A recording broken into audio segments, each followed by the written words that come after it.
નીટની એક્ઝામ આ વર્ષે ફરી ચર્ચામાં છે. પેપર ફૂટી ગયા અને એક્ઝામ કેન્સલ થઈ.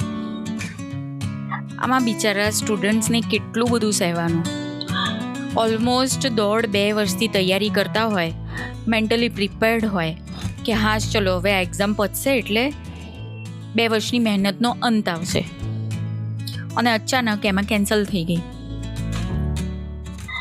કૌભાંડ કરનારાનું તો જે થવું હશે એ થશે, પણ અત્યારે તો બિચારા સ્ટુડન્ટ્સને વગર વાંકે સહેવું પડે છે ને. આને કહેવાય પાડાના વાંકે પખાલીને ડામ.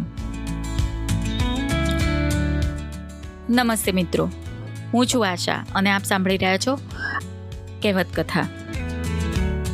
તો આજની કહેવત છે પાડાના વાંકે પખાલીને ડામ. આ કહેવત પડી કેવી રીતે? ચલો સાંભળીએ.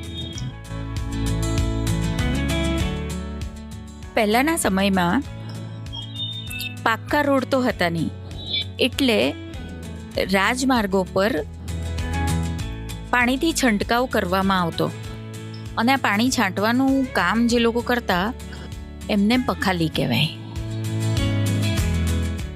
આ પખાલી પાડા પર પાણીની મશકો નાખી અને પછી પાણી છાંટતા. એકવાર એવું થયું કે એક પાડો વિફર્યો અને રાજમાર્ગની આજુબાજુની દુકાનોમાં તોડફોડ કરી નાખી. પછી કોઈક રીતે પખાલીએ એને કાબૂમાં તો લીધો, પણ સિપાહીઓ સુધી આ ફરિયાદ પહોંચી એટલે એમણે પખાલીને પકડી અને મંત્રી સામે હાજર કર્યો. અને મંત્રીએ પખાલીને કહ્યું કે જો પ્રાણીને કાબૂમાં રાખવાનું કામ તારું છે, પ્રાણી તો માલિક દોરવે એમ જ દોરાય, એટલે વાંક તો તારો જ કહેવાય. એમ કહીને એણે પખાલીના બાવડા પર ડામ દેવાની સજા ફરમાવી. અને ત્યારથી કહેવત પડી પાડાના વાંકે પખાલીને ડામ. મિત્રો, આપણા રોજિંદા જીવનમાં પણ આવું બનતું જ રહેતું હોય છે કે કોઈની નાની અમથી ભૂલ હોય કે કોઈકના કોઈક એક્શનથી બીજા બધા લોકોને બહુ નુકસાન થતું હોય છે. ઘણી વખત તો આ વસ્તુની નોંધ પણ લેવાતી નથી. એટલે હવે જ્યારે આવું કંઈ થશે ને તો આપણા મગજમાં તરત લાઈટ થશે કે હા તો પાડાના વાંકે પખાલીને ડામ થયો એવી પરિસ્થિતિ થઈ. એટલે હવે જ્યારે આવું કંઈ થાય ને ત્યારે આ કહેવત વાપરવાનું અને યાદ કરવાનું ચૂકતા નહીં. મને આશા છે કે આપને આજની આ કહેવત ગમી હશે.